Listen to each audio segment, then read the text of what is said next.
Hi everyone, I'm Zen, your astrologer, and welcome to your horoscope for the week of June 28th, 2021. We have a very active sky playing out all throughout the week, with a couple of really subtle energy shifts as well. But this might be one of those moments when reality is really gonna hit us and bite us hard and mercilessly. I spoke about in all of my previous horoscopes about the main theme of 2021, which is the Saturn and Uranus square. A square which has three very important moments and peaks. One was at the beginning of the year, one was just recently, and we're still not out of it. And the last one is gonna take place around the winter 2021.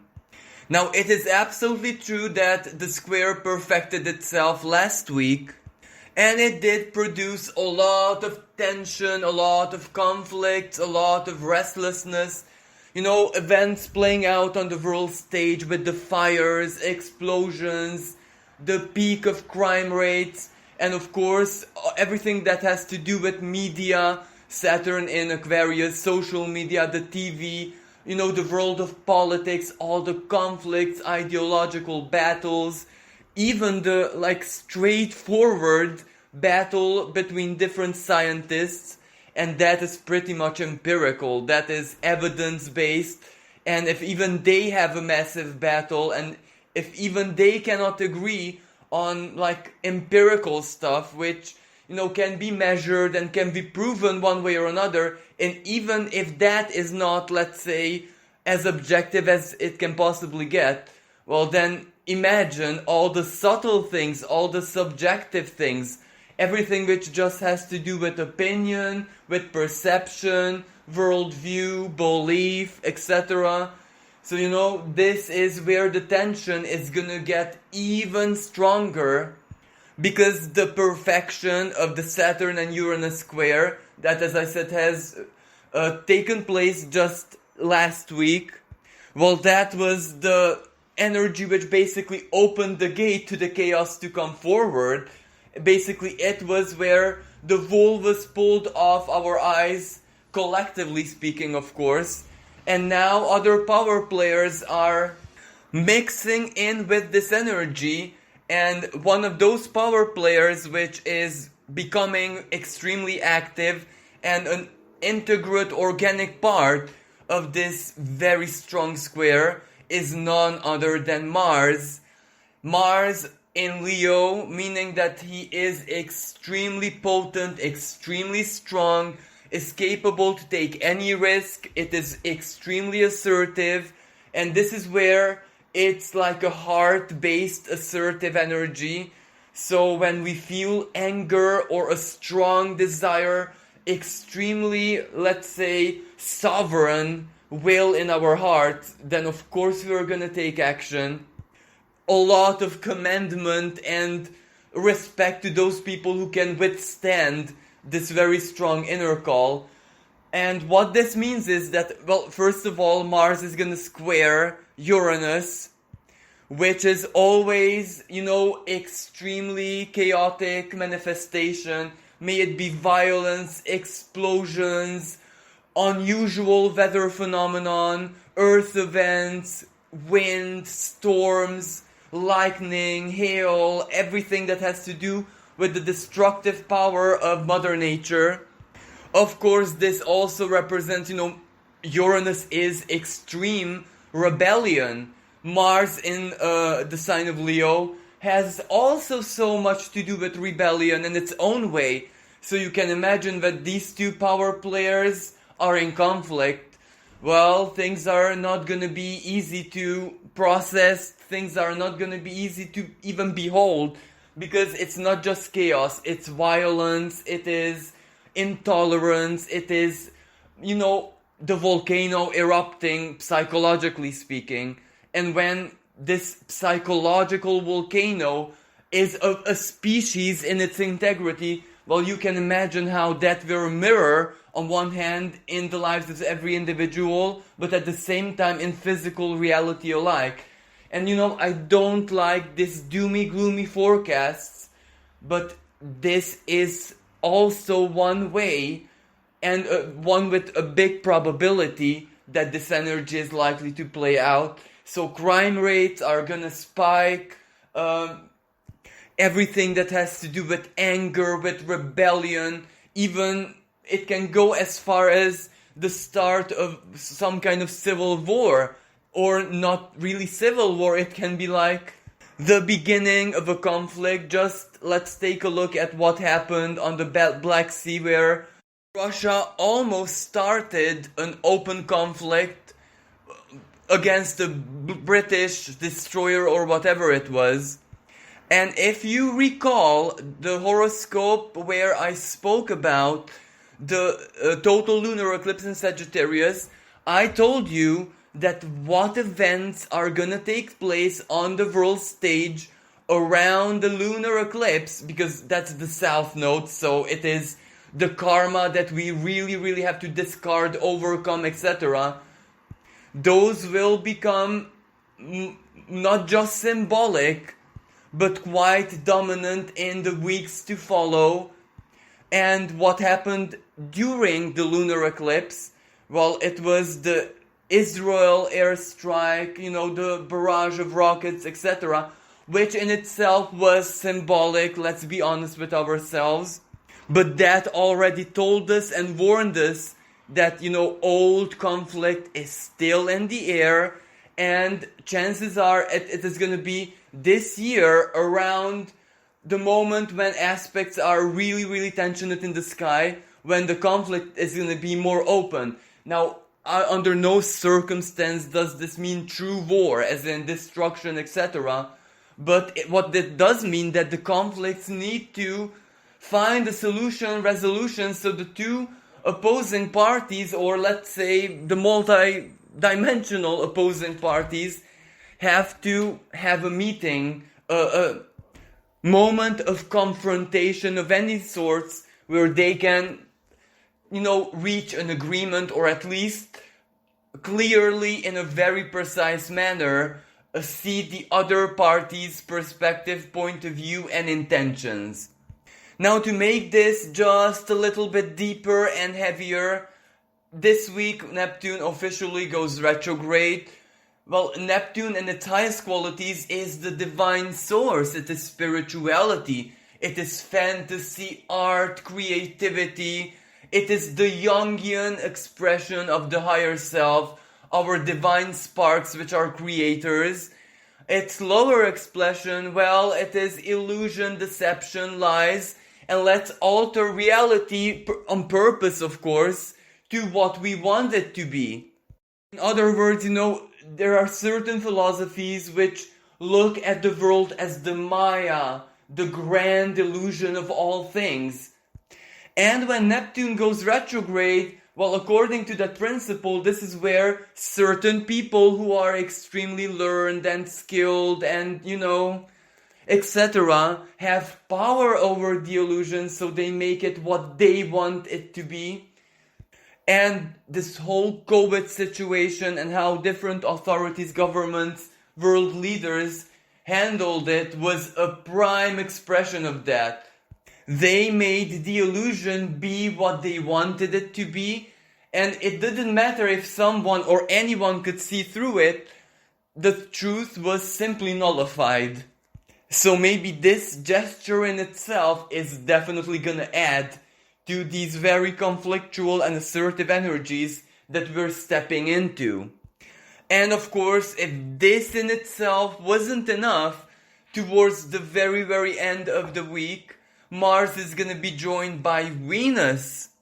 So it will make that Mars-Uranus-Saturn T-square like even more intense, because Venus is our value systems, it is our feelings, and in the heart of Leo, our passions, everything that we would love to attract in our lives. Venus is the attractor, so to speak. She's the female principle. Mars is the doer. Mars is the giver, let's say. Mars is the active principle. And when these two meet in the sky, fortunately their meeting is not going to be exact at the end of this week. That will go on into the beginning of July. But Venus is still going to be present. The conjunction isn't very distant, so to speak. It's just a 6-degree orb, which, is not very tight, but neither is it just a faint energy. So the Saturn, Uranus, and Mars T-square is really gonna be felt even deeply on a heart and emotional level. So that, of course, on one hand, it is extreme discomfort, disappointment, anger, frustration. The inner warrior being extremely active from so very many different levels, because this is where Venus also has a lot to say. If Venus is everything that we want to attract, and in Leo, everything that we love and are passionate about, everything that we need to have in our lives to make us feel alive, may that be something that's a material or a friendship or living our truth, living our freedom, etc. If that is blocked, because Venus will also oppose Saturn naturally, just like Mars does.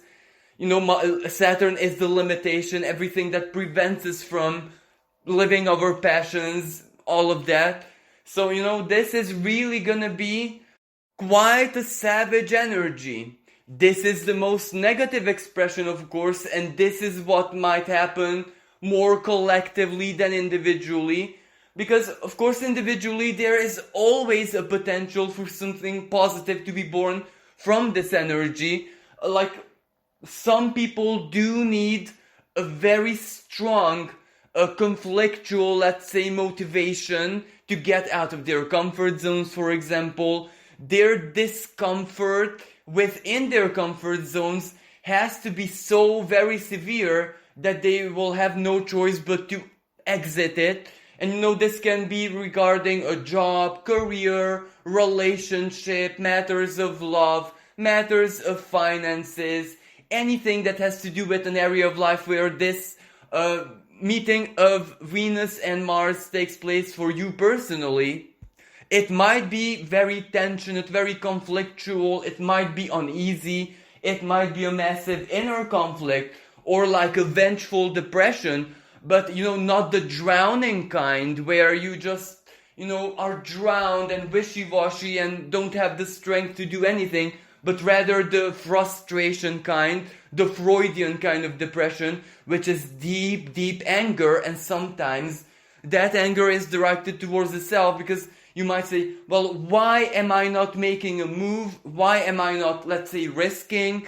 Why am I not being brave, bold, and courageous? Why am I not standing up for myself, fighting for myself, demanding my rights, demanding equality, demanding whatever makes me happy? So under this energy, for a lot of people, they're gonna speak up, they're gonna express themselves, they're gonna take action, they're gonna take risks. They are gonna do something to step out of their comfort zone and fight for themselves. So, of course, for a lot of people, this can be extremely positive. This can be exactly what they need in their lives to get to a better place, better position, and something really uncomfortable, like a really bad relationship, like a really toxic job, get away from a toxic boss, manager, etc. Or basically, for some people, this is what it takes for them to be real and honest with themselves. Saturn, our limit. Sometimes we have to admit that this is our limit and we cannot overcome it. Not because we are not capable or we are less than other people, but because if this is a karmic limit or this is something so very specific to us, well, chances are sometimes limits are meant to keep us safe and protect us, if you know what I mean. Like, let me just give you an example. There might be some people who are just born with a certain kind of fear or a deep rejection to ride motorcycles, let's say.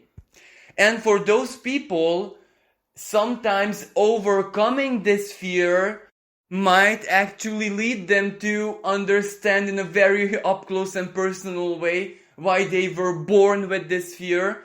because a motorbike accident, even if it wouldn't kill them, but that is how fate kind of shows us the truth.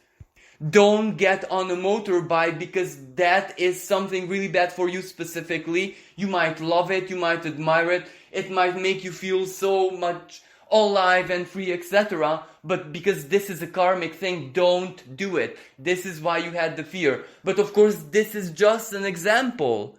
Like, let me just give you another example of a totally different nature. Let's say some people are really talented at something. Maybe they have a beautiful voice, or they're really, really good at an art or painting or something really, really ennobling.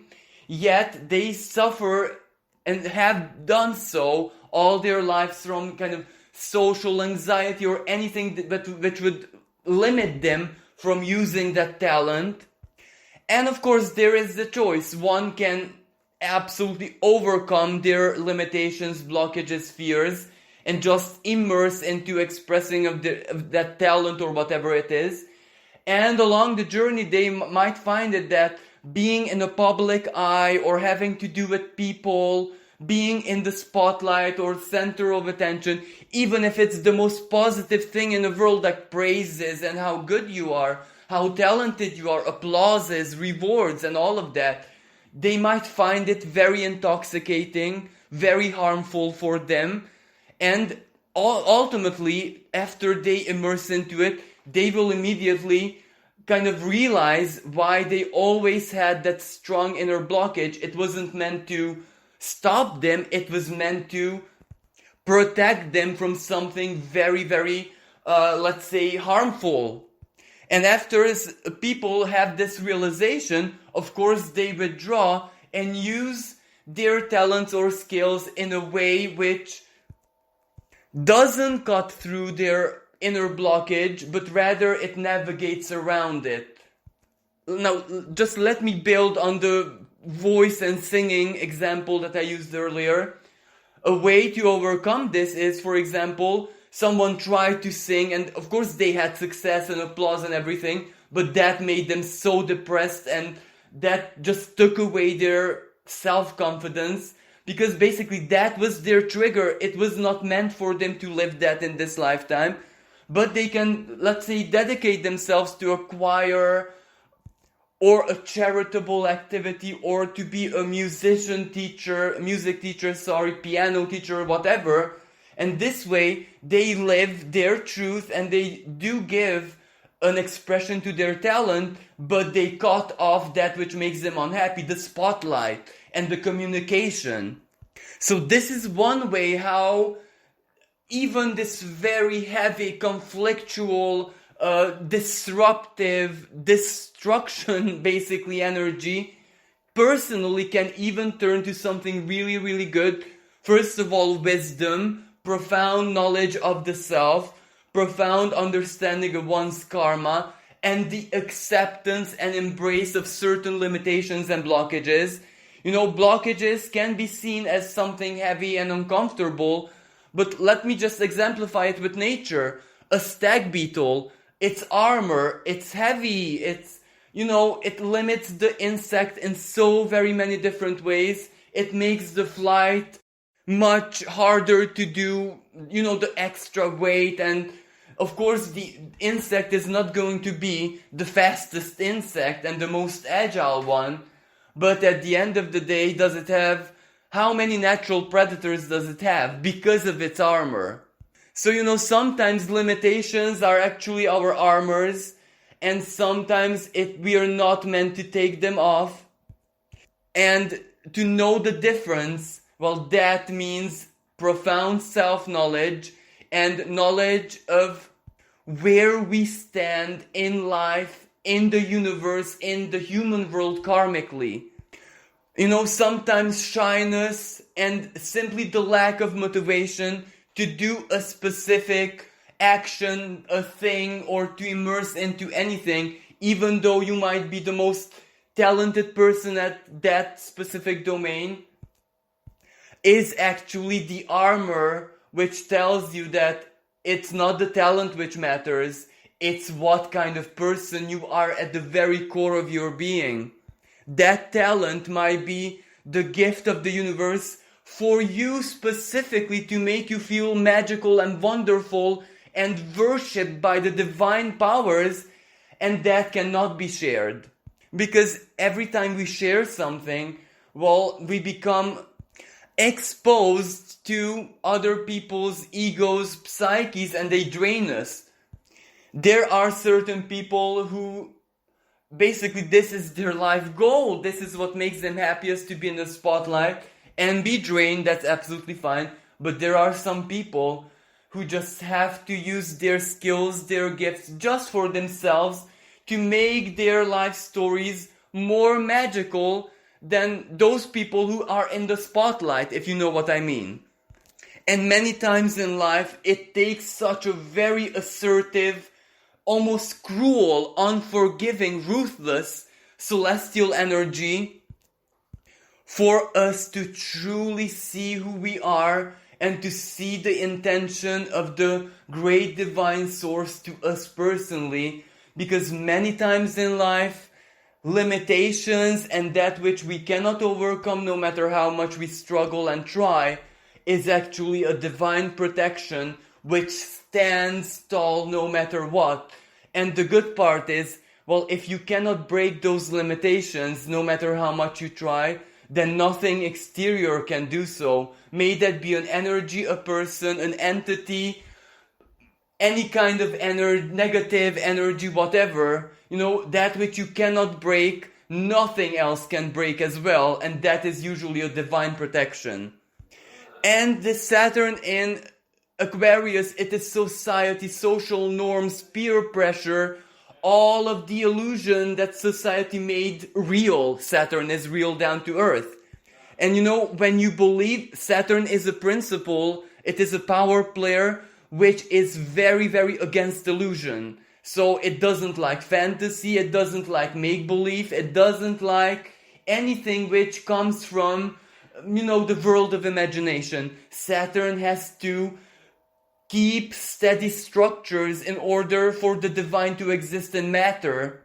So basically it has to hold the balance in matter. That's why it doesn't like illusions so much. But when, Aquarius, human society, the human collective, when you work your ass off, I'm sorry for this word, to make an illusion real, well then Saturn has to give you that right because you worked for it, you sacrificed for it. So let me just give you an example. Social media, again, the sign of Aquarius, it's not real. It is the internet, and the internet is humanity's manifested consciousness, but it is just a minor, illusionary, fantasistic, and quite toxic side of the internet, and Saturn should block it out. But because so very many people love it, support it, sacrifice for it, do everything within their power to make it real, Saturn has no choice but to consolidate it, to protect it, to integrate it, so to speak. So that is when an illusion becomes part of reality, so it is already treated as something down to earth, physical, under the rulership of Saturn. And the only way that can purge out is when such a ruthless and really hard aspect takes place. This is where Uranus is the absolute truth. And it takes Uranus greatly agitated, combusted, let's say, enraged by Mars in Leo, so pure primordial fire, in order to strike at the heart of the illusion and highlighted that we made it real, yes, but in its essence, it's fake, toxic, and we're basically being manipulators of ourselves just by using it. But of course, this is just an example of how this energy works. So that is why whatever is being revealed to us individually right now, regardless of which area of life it is, well, chances are it really serves our greatest truth, and for us to be able to, see things as clearly as possible. But of course, those who are wise and mature in their thinking and have life experience, they will not use this revelation, this, let's say, really intense cold shower to fight and to try to create conflict, etc. They will just, accept it and fight their own ways by withdrawing from it. They will just eliminate it from their lives, and ultimately that is victory, that is triumph. That is where you are the sovereign ruler of your being. Mars in Leo, and of course Venus as well, the queen. A truly wise king knows very well that he has absolute power over his kingdom, and when there is filth, there is trouble, there is danger inside his kingdom, well, first of all, he eliminates that on which he has full power over, and only then would he go on a conquest to conquer another land or a kingdom, you know what I mean? So first of all, let's make sure that our own kingdoms are clean and safe and aligned to the truth. Now, I spoke about so much negativity here. Let me just give you a really positive aspect which has a really big, miraculous, surprising, delightful, truly uplifting potential. The Sun sextiles Uranus. This is a really, really lucky aspect. Whenever the Sun and Uranus speak in harmony, trine or sextile, sometimes even a quincunx is counted for. It can mean unexpected surprise, it can mean unexpected rewards, it can mean something really delightful, really joyful. The Sun in the sign of Cancer, well, it is emotional joy. It is everything that has to do with a sense of belonging, friends, family, everything that delights you and makes you feel safe and appreciated emotionally. Uranus in Taurus is basically the upgrade of our value systems. So sometimes, as I said earlier, chaos can create really, really surprising and delightful moments.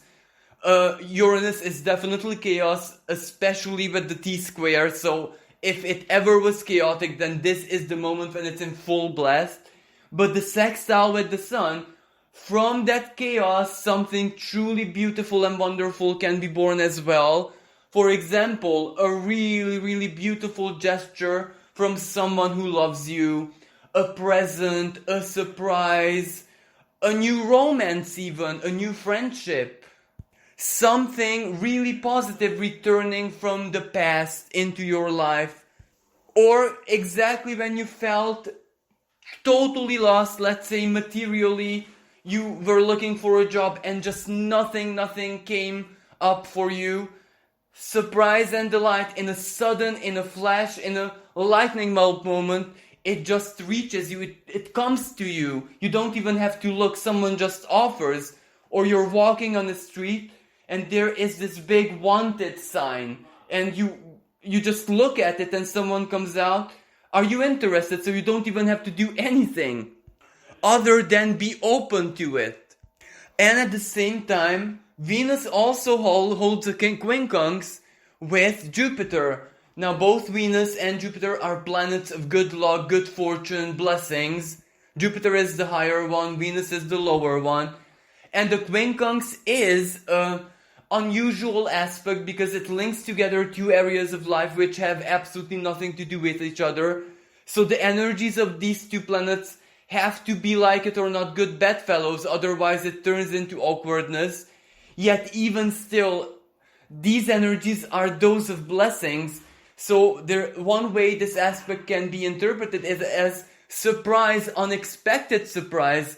But this is where the element of the unexpected is as, literal as it can possibly get. Maybe someone who you knew back when you were a child and have even forgotten that that person was part of your life. This is just an example, returns and surprises you, shocks you, delights you, and something truly beautiful is born out of that. Jupiter in Pisces, the past, karma, benevolence.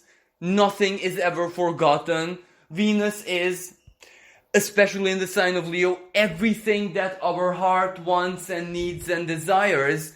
And sometimes our desires don't come from the, let's say, easiest way, even though the universe always works with the principle of the path of least resistance.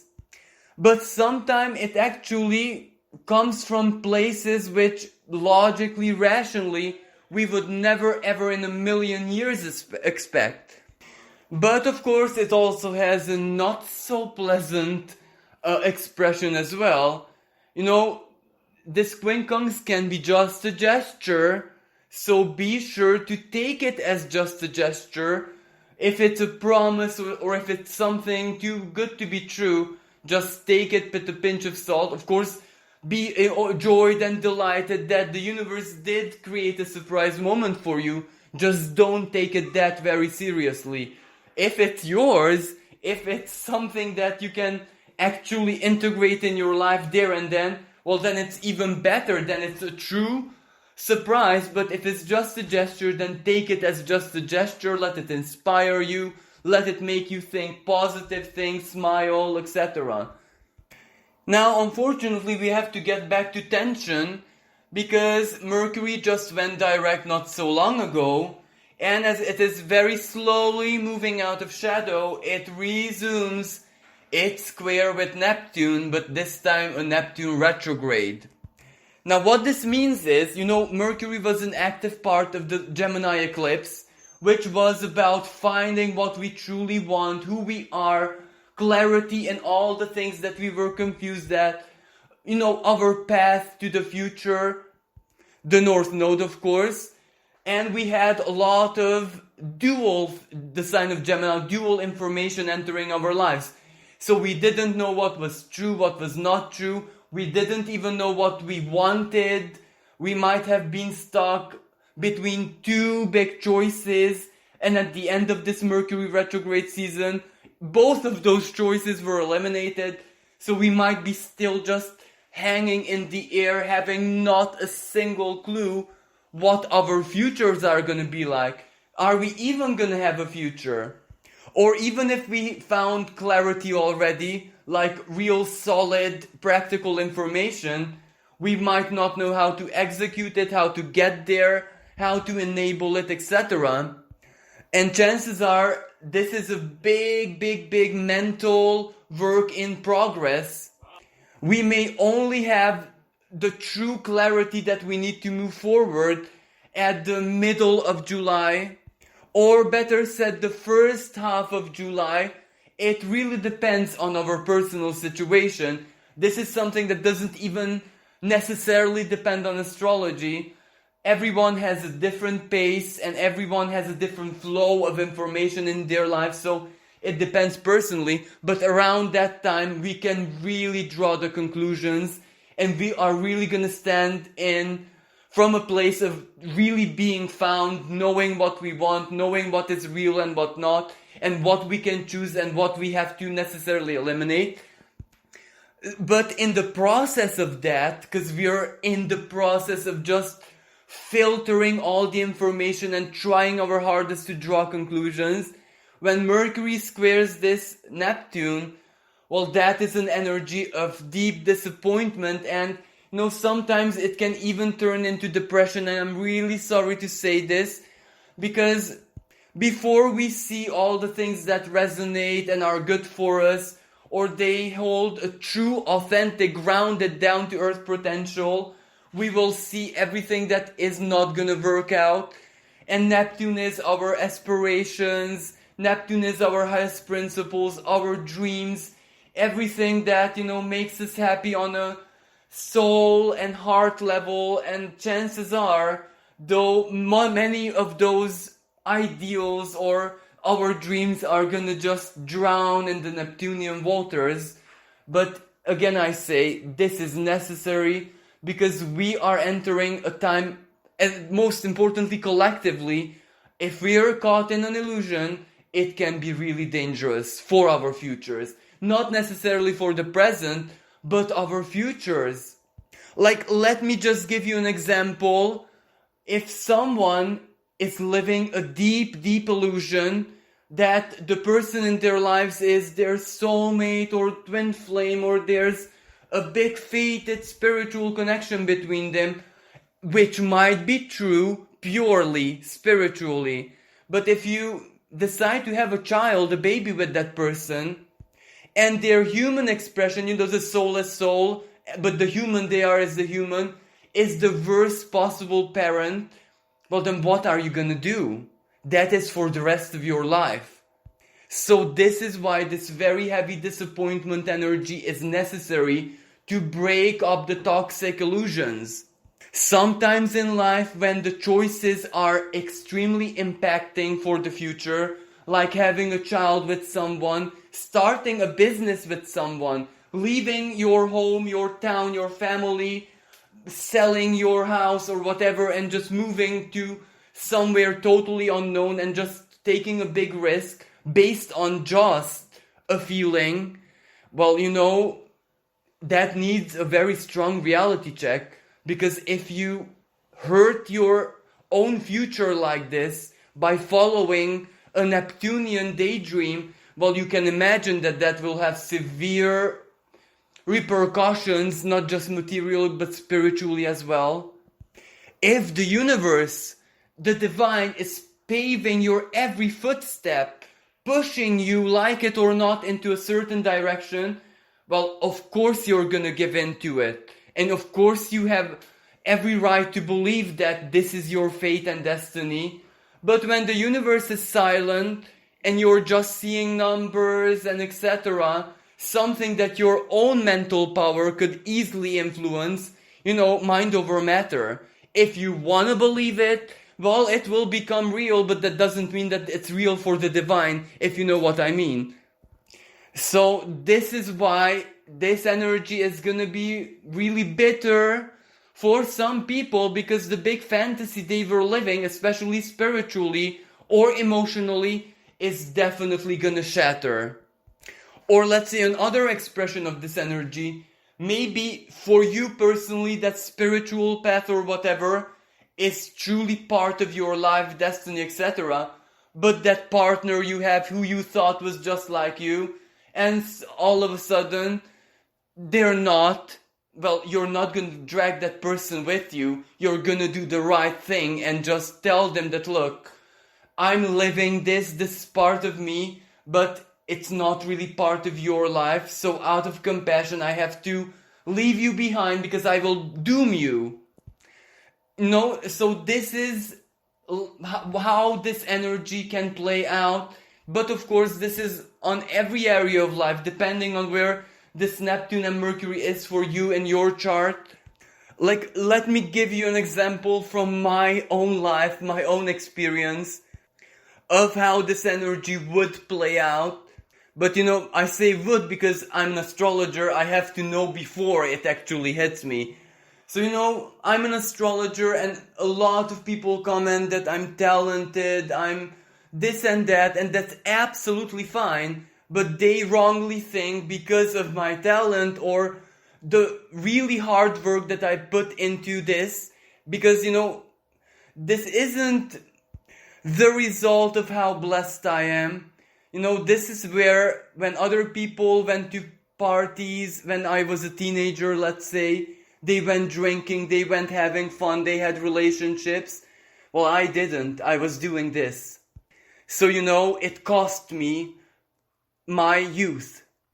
So that's where the talent comes from on one hand, but on the other hand, I'm also a person who totally dislikes and kind of hates with every fiber of my being advertising and basically drawing attention, tricking people to like your page, like your work, whatever. I despise that. So how can I possibly be a very well appreciated and famous astrologer? And I know this and I'm perfectly okay with this, but would I actually believe the positive, loving, as I say, Neptune, real love, real support, real desire to see the other person, respectively me, be happy, be successful, whatever, from other people. So the genuine love is there, but if I believe that, and if I believe that just because of my skill or whatever, I'm gonna be successful, well, at this moment when Neptune squares Mercury, and I'm a Gemini, so Mercury is my ruling planet, I would be in a massive depression, and who knows? Because it would shatter all of the foundations of my belief. But since I try my hardest to live in reality, hopefully this will just come as a bad day, as a melancholic moment, and that's that. And actually this is the essence of astrology and what an astrologer does to prepare you, because it really, really makes a massive difference if you're able to process something in your own time, or if it hits you like a lightning bolt. Because when it hits like a lightning bolt, we might react in not so wise ways.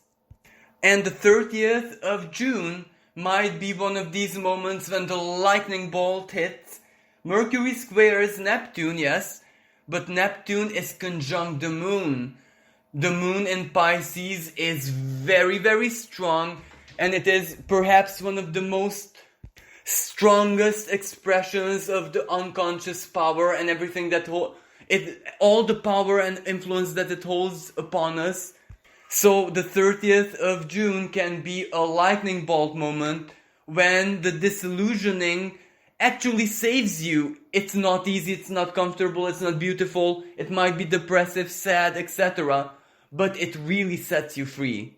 Like whatever happens then, whatever information, communication, epiphany, realization, however the dissolution takes place, or it mustn't necessarily be a dissolution, it can also be a confirmation, a practical, down-to-earth confirmation that you were right. And there is another similar moment to that one which has to do not with Mercury, but its higher octave, Uranus, of course. And the moon is also very, very strong in the sign of Taurus, our value systems, everything that our soul loves, but from a rather down-to-earth and physical way. And Uranus is the truth. Now, Uranus is the cold, hard sword of truth, reality descending. So this is a big reality check moment. So basically this moon conjunct Uranus is going to be an active player in the big T-square. And also at the very, very end of the week, so the 4th of July, Mars is already conjunct Venus. Yes, 6th degree orb, but it's still a conjunction. So both the moon, emotion, our emotional world, and Venus, our heart, everything that we love, everything that we desire and value. So they're gonna be part of the square, so you can imagine what a really tensioned psychological moment that is gonna be. Yet again, I have to repeat the same thing. This is a reality check. As hard, as cruel, as, let's say, spiritually disappointing it may be, we ultimately need this in our lives right now. Because if we stay in illusion, we will have no future. And this is also about the global illusion, our own personal illusions, our delusions, in all those things that we just lie to ourselves. Let me give you an example. Let's say someone is deeply, deeply wounded on a heart level, and they try to be positive, let's be positive. Everything is I appreciate everything. I live in a world of gratitude. Even what happened to me was a blessing. That is a very twisted way to alchemize stuff. Under aspects like this, well, you can imagine that the volcano is gonna erupt and it's gonna lead to total psychological and even mental breakdown, if not worse. So, we have to be careful what we do with that Neptune. And Jupiter, of course. Positivity and optimism and coping skills, and to alchemize negativity into positive and, let's say, Meaningful things, of course, it is the way forward, but how? If we just lie to ourselves, that is not a solution. That's not how we heal. Before we heal, well, we have to focus on the pain. We have to accept that happened to us. We have to accept that, yes, our hearts or whatever is bleeding heavily and we are extremely unwell. And many times in life, we also have to accept that no one in our lives can help us. And that's how we turn into the divine, and through suffering and the understanding of suffering, that's how we alchemize it. And then all of a sudden, each day is going to be a little bit more positive, better and better and better, until it really gets to something optimistic and positive, and we find ourselves healed, or at least our wounds turn to scars.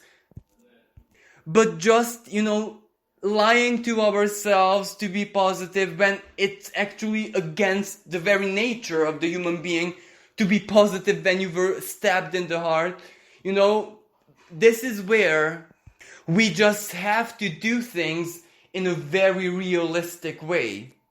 Just being positive no matter what may work like a charm in the divine spheres, but where are we actually? We're in the human world, in nature. So here we have to respect the rules of nature and matter says that time is needed to heal, of course. Time on its own won't heal, but as long as we confront the pain and try to do something with it, accept it first of all, and then try to give it a reason, a sense, and life, of course, will start conspiring in our favor to heal us. That's how it's done, and that can take 6 months, a year, 10 years. But just deciding to be blindly positive and in 2 days you're a different person, well, you can imagine. As in, an actor may put on the superhero suit, and for us when we watch the show, they are a superhero and everything's okay. But the actor himself will never jump down the building thinking that he's really a superhero. So basically my advice is on how to cope through this very tensioned, chaotic, almost Twilight Zone-like week is, well, first of all, to accept the truth. Don't hide from the truth. Don't hide from your own realizations and epiphanies. Don't hide from what reality wants to show you. Because only once you get confronted with the truth, on life's terms, of course, then you can accept it, make it your own, and start alchemizing it. And one doesn't need to have spiritual power to alchemize. Any human being can turn something into another thing. But that has to be based on the truth, on reality. On the other hand, when it comes to relationship, partnerships, friendships, the truth is the truth, but there is no reason why that has to turn into offensive action, harsh words, offending other people. You can be mature and just talk about it and just accept and try to take your relationship in either direction it wants to go further, based on calm, peace, and basically friendship. Just because you're incompatible, just because there are things you cannot get over, forgive or whatever, that doesn't mean that you have to be like a savage animal and hate that person. You can still just accept that everyone's human at the end of the day. Everyone makes mistakes, everyone has faults and blockages, and that's what it is. You move on.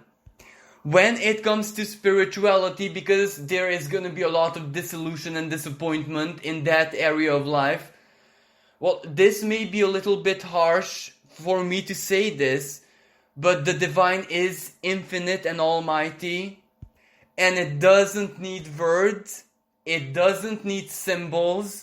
When it wants to, let's say, make a point, it can do anything infinitely, as in it has no limits.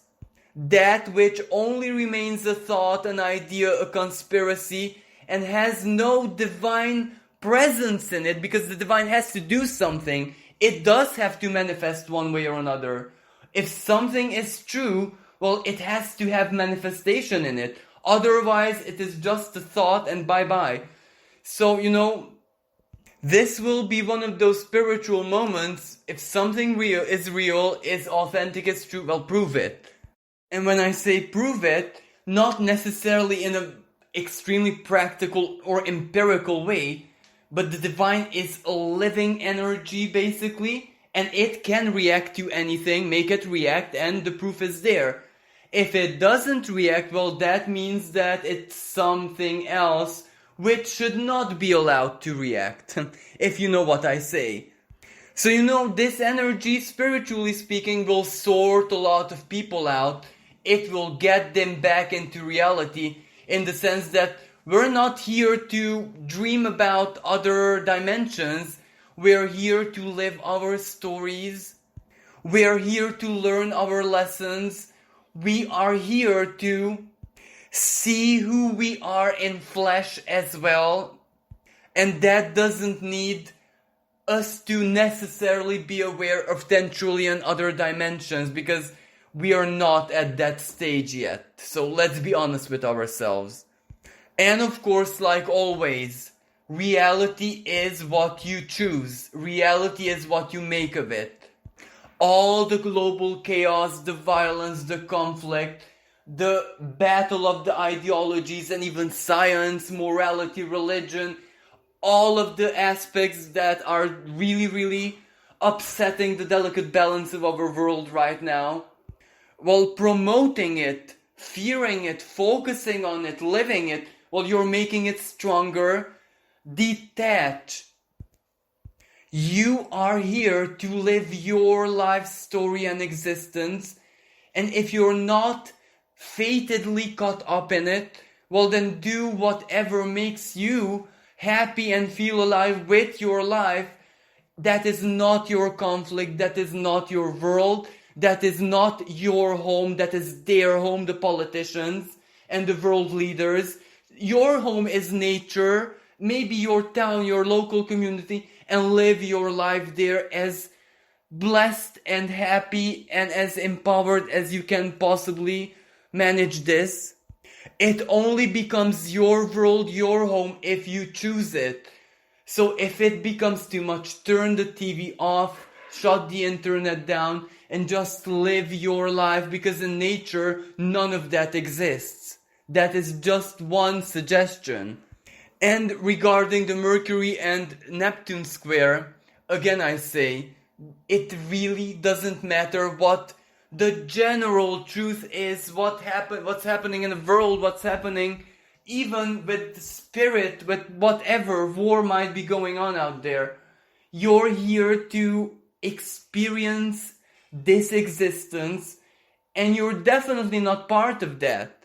If you choose it, or if fate linked you, tied you, pushed you in it, yes, then you're part of it and it's part of your life. But then you already know everything that you need to do. You already found your path, you're just fighting your battles. But if that is not part of your life, then chances are it's not meant to be. So just live your truth, your story, your unique life and lifestyle based on your choices, what is possible and real for you, and leave everything and everyone who is lost out of it. And that's one way of being found and being okay with your life.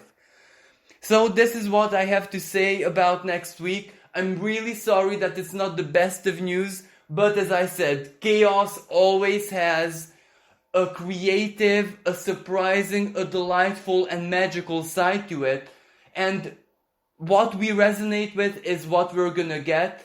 So let's not fear, let's not be paranoid, let's just be brave enough to take whatever truth life throws at us now and make it our own and move on, move forward. And if we do that, there is no reason why this chaos cannot give us a very pleasant, uplifting, joyful, inspirational surprise. So this concludes next week's horoscope. Thank you so much for listening. Until next time, bye for now.